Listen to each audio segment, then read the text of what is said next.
play a little bit of this here, and then I'll get your guys' thoughts on this real quick. Basically, Stephen A. Smith's got a chance to give his opinion on what he thought of the situation with LeBron, but this is not on ESPN. This is on this Underdog podcast. You in the aftermath of that situation? I thought it was weak.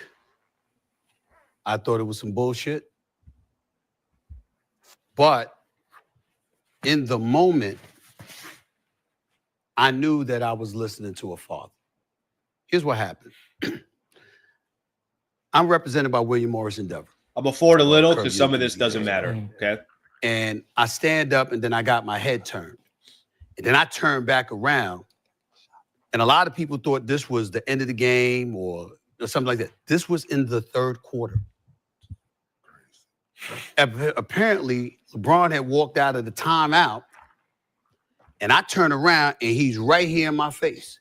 He said, yo, you got to stop talking shit about my son. You got to stop fucking with my son. That's my son. That's my son. And I was like, what? He said, nah, fuck that. I said, yo, let's talk later. He's like, fuck that. Nah, fuck that. You got to stop fucking with my son. And I said, all right, dog. And he walked off.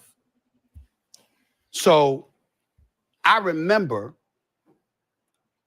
during a timeout in the first quarter, seeing Bronny. And Bronny looked over at me, and he had this sad look on his face.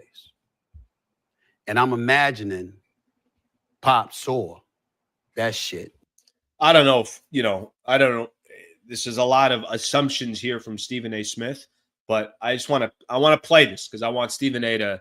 This was not a ESPN thing where it was not the next day. This is a couple days later. He had some time to think about it. He referenced his conversation that LeBron was having with Richard Jefferson. So this is obviously a very unfiltered response from Stephen A. It hit him. Yeah.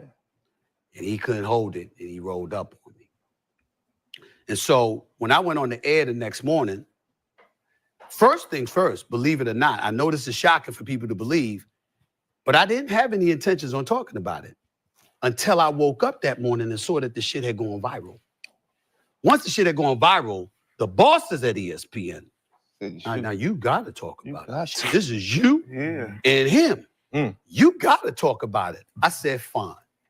So I go on the air and I said, the first thing that I'm going to do. I'll afford it a little bit because I do want to get to just one more piece that he has here, not what he did on ESPN. Was glad he did.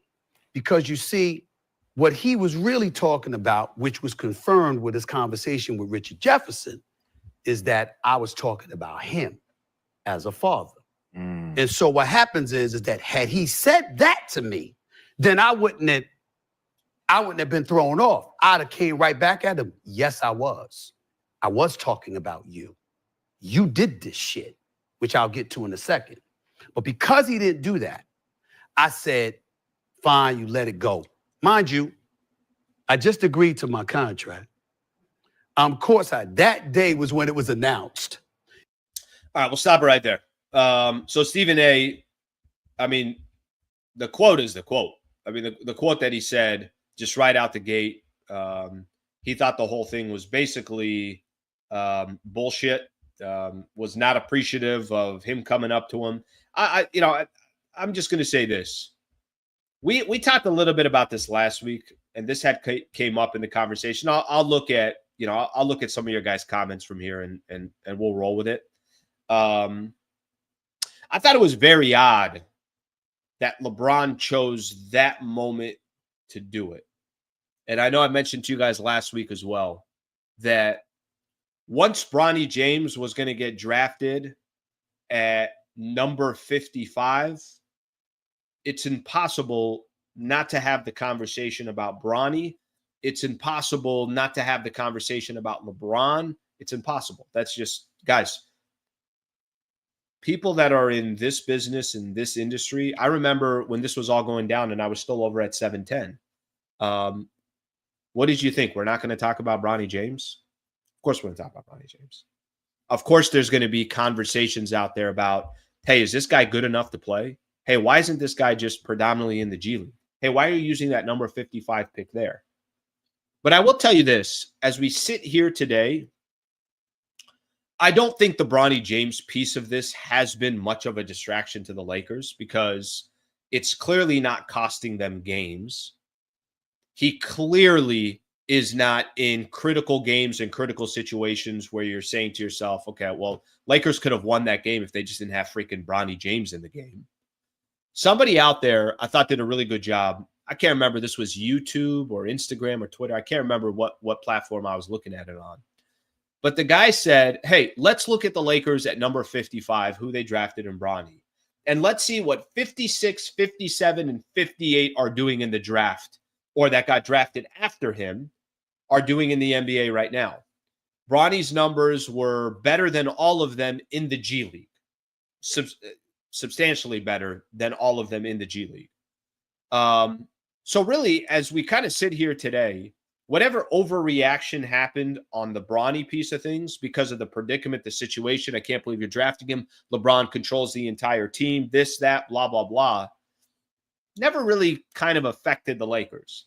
Early in the season, I would have told you Lakers are getting blown out and fans are cheering on the road for Bronny to play, or they're saying they're cheering MVP. Okay, that stuff's a little bit embarrassing. No question about it.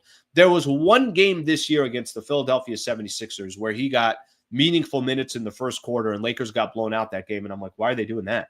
That's not a good idea. But for the most part, I don't think has gotten away. I think the Bron piece of getting upset at Stephen A. Smith because he thought he was making it personal, or he thought he was questioning him as a father. Okay, Bron could be upset about that. I don't know if that was the environment to do what he did at it. Is what it is. Makes for a good conversation. We've certainly been talking about it. That came out of nowhere. And we know kind of some of the ripple effect towards it. So that's kind of the last I will talk on the Stephen A. Smith, LeBron James stuff, unless something else happens, unless LeBron has a comment down the road. What we haven't got a chance to see is we haven't got an opportunity to hear LeBron talk about it after with a reporter or something along those lines. So if that comes, that comes. Let's take a look at a couple of the comments here. Let's see some of the comments here. Eric, yeah, it's a shame we're talking about this when we could easily be talking about how well Bronny is doing in the G League. Guys, I don't watch G League games. There's been a few times where it's like, he put up what kind of numbers? I don't care. It's the G League, by the way. If you got games in the G League where you're putting up 30, you got to be a pretty decent player. I think the biggest thing for a lot of people was let this guy properly develop. Don't rush him into the NBA. Let him play, whether it was, hey, here's another year at USC, or whether it was, okay, have him in the G League all season and let him do his thing. But the guy's getting opportunities in the G League. I actually think the way they're developing him is not a bad way of developing him.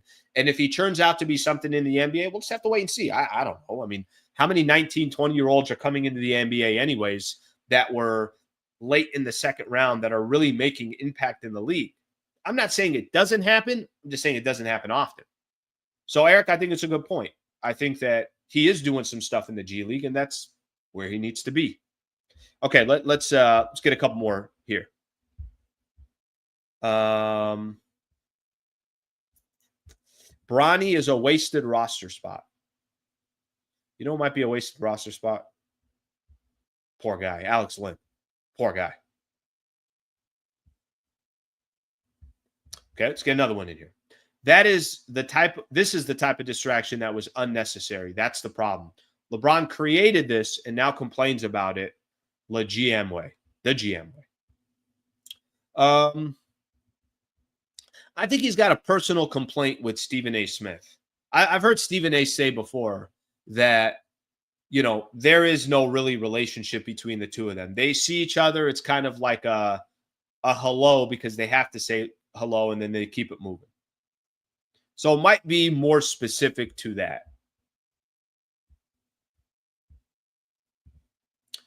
Felix, no 55th pick has a $4 million guaranteed contract. Listen, sometimes This isn't the first time nor the last time. People have power they can use, they use it. LeBron's got power. So that's where that's coming from. That's where that's coming from. All right, let's see what else we got here.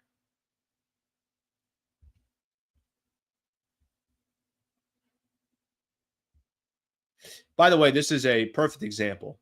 When some people say, because I listen, I'm sure a lot of people will come on the show and they just want to see me break down Lakers and plays and why are they running zone here and why this, why that. This is a good example of, guys, this is a conversation. Whether you love this conversation or you don't, this is a conversation. And it's very engaging and a lot of people have their opinion on it. That just kind of comes with the territory of doing some of these shows.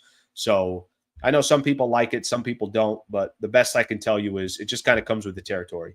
Beast mode. After 22 years of LeBron in the NBA, I've come to the conclusion that if LeBron finds the cure for cancer, the media and people will say it took you 22 years. Beast mode. I've had a lot of conversations with people on here that, and sometimes I'll have it in these post-game shows where it doesn't matter what LeBron does. Somebody will find something to bitch about LeBron with. They will. As long as those same people, I have a cousin of mine. I can't have a dialogue with him about LeBron. No. But Al, but because of this and that, it's like, okay, then we can't have a good, healthy conversation about Bron. We can't. So I might as well just not have that conversation with him. There are some people that just don't like LeBron James. Period. For whatever reason it is. Most of it, I think, is more driven politically, is they don't like it, or he has too much power, or whatever the case is. Don't hate the player, hate the game is what I would say to that. But yeah, there's definitely people that I'm like, okay, yeah, let's say you don't like him for this, but can you just lean towards respecting that he's been in the league for 22 years and he's been a pretty damn good player? No, but you don't understand this. It's like, okay, well, then I don't understand. Beast Mode, thank you for the super, brother. Appreciate you very much. All right, if you enjoyed this clip and you want more, just subscribe to the channel. Monday through Friday, 8 a.m. to 9 a.m. is the Sliwa Show. And then after every Lakers game, post-game show right here.